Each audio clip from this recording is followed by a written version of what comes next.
at those Paris Games, the number 2 all-time steepler in the U.S., 8:06.41.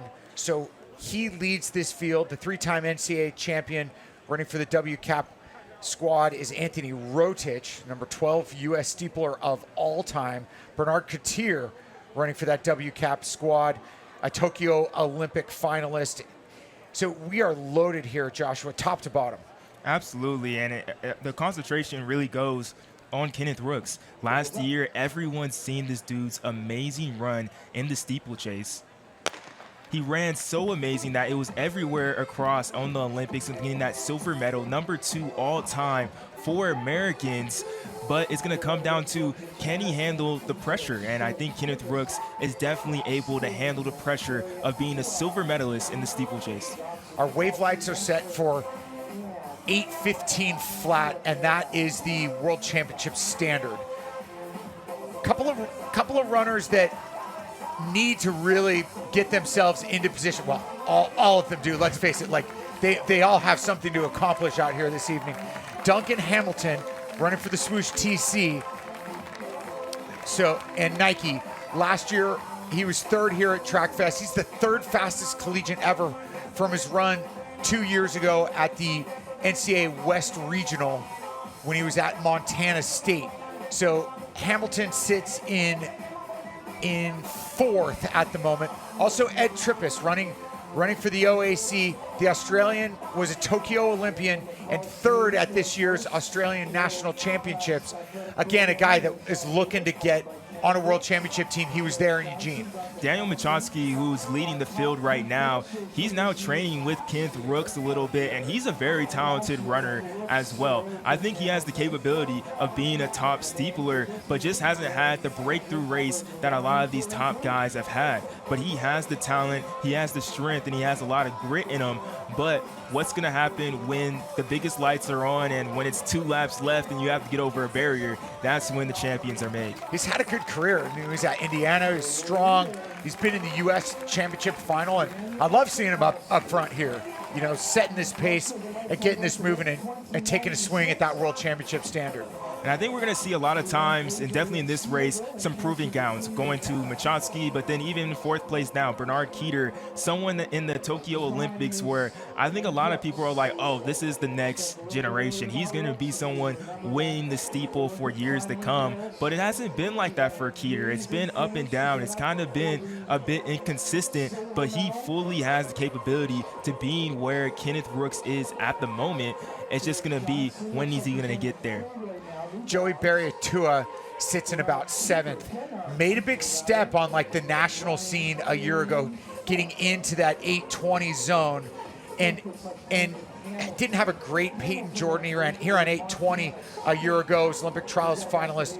Is another guy kind of in that Herrera zone, where he's there a lot. You know, he's not as at the level of Herrera coming into today, but a guy that where 8:15 is doable. And here goes Rooks, speaking of 8:15. The biggest target on his back, the silver medalist. It was 2 years ago at the Sound Running Track Fest. It was actually at Mount Sac, Hilmer Lodge Stadium, and he had his biggest breakthrough, his first big breakthrough on the scene when he ran 8:17, beating Hillary Bohr and George Bemis in the steeplechase. And since then, he hasn't looked back. Since then, he's won 2 U.S. championships. He's a silver medalist in the steeplechase as well. He's number 2 all-time in the steeple for Americans, and he's Kenneth Rooks. He's a namestay in U.S. track and field running at the moment. So Rooks up front, and you know the steeple is wide open. We saw that last year with Corrigan and Wilkinson making the team. A guy that could be in that type of position is Derek Johnson. He's in 2nd at the moment. The Virginia alum has run 8:20. He's an Olympic trials finalist. If he puts it together on the right day, he could have an Elise Thornier kind of race, you know, and he's right there with 4 to go. Yeah, it's clear that this front 4 pack has definitely separated, and I don't know if we'll see a parity like the women's race where this backpack will kind of come back to him. Kenneth Rooks is way too good to try to come back to these guys, so they're going to have to come back as soon as possible if they want to be in this race. So we're starting to see a break here with Rooks and Johnson. Where can Johnson stay there? And he's got it set up beautifully. The wave lights are right there. He's got Kenneth Rooks. Now Duncan Hamilton looks to get on that train as he moves into third. And I think that move right there from Duncan Hamilton is also going to help Machowski as they try and get back to Johnson as fast as they can. So Rooks picks up those lights coming off the water. And Rooks this looks pretty easy for him. This is a pretty controlled effort. His first steeple of the year, and it looks like this is his 5th or 4th steeple of the year because he definitely does look smooth. 3 laps to go, and he's moving. He's definitely picking it up, trying to get back on those lights with each step. Such little energy is wasted over each barrier for Kenneth Rooks as he just motors on through, gets himself right back down on the ground.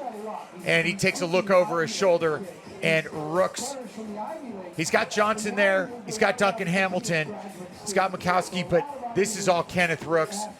The class of American steeplechasing is showing it here this evening. But like how you said, second place at the U.S.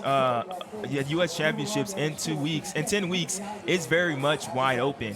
And this race for second place, which may be turning out, is definitely a big confidence boost who can get the second place spot, because Kenneth Rooks is a clear favorite, and we're going to see who can be those other 2 that can go to the World Championships. So Kenneth Rooks gets some green under his feet as he heads into 2 to go. Duncan Hamilton now on the move in second. So Duncan Hamilton looking pretty darn good in second. You see him there in control. He's getting away from Johnson and Machowski. So, but Kenneth Rooks just crushing up front. He decided, hey, it's 2 to go. I need some green. So, and he's right in the middle of it. Duncan Hamilton is definitely looking good right now in second place, but I feel like he's making a move a bit too late. He seems to have a lot of spring in his step and seems comfortable, but Kenneth Rooks is way too far at the moment, and the lights are extremely far. If he can have a big kick like Thorner, we could see something special, but I don't know if he can catch up to those lights. Yeah, you see the gap there, and that's just miles in a race like this, right? You know, it's so, not that he's looking to catch, but if he had some contact, it would help. And you see now Rooks finding a gear and stepping away. So the 8:06 a year ago, and now Rooks at 7:09 with 1 to go.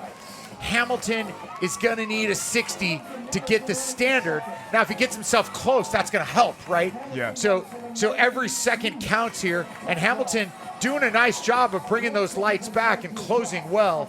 But you see Kenneth Rooks just getting the job done. Another day at the office here for the silver medalist. And Rooks went from 64 to 62 on that lap. He's now in front of the lights. I'm just curious to be, what is he going to run in this final 200, in this final 400, because he is moving at this moment and trying to finish strong. This is the time trial for him, his first steeplechase of the year after becoming an Olympic silver medalist last year, and Kenneth Rooks is definitely here to stay as the USA power favorite going into 2025.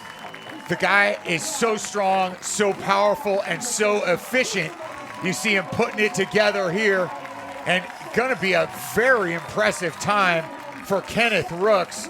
He takes the steeple here at Trackfest with ease. Duncan Hamilton bringing it home and dipping under 8:20, or right on 8:20, and it's Rooks in 8:14.25. Now, not the fastest lap, a 1:04.37, but still an amazing race from Kenneth Rooks. The Olympic silver medalist is starting right where he left off. 3 years ago, he won this race in an 8:17. Now he's running easily for his first race of the season in an 8:14, getting a world championship standard. Like, progression is amazing, growing up is amazing, becoming a bigger target on your back and living up to the expectations is what we want to see from Kenneth Rooks. And man, I want this man to get a world championship gold. Yeah, I mean, that was pretty easy, I will have to say. Like, he just got the job done. It was no big deal. He's cruising, you know, and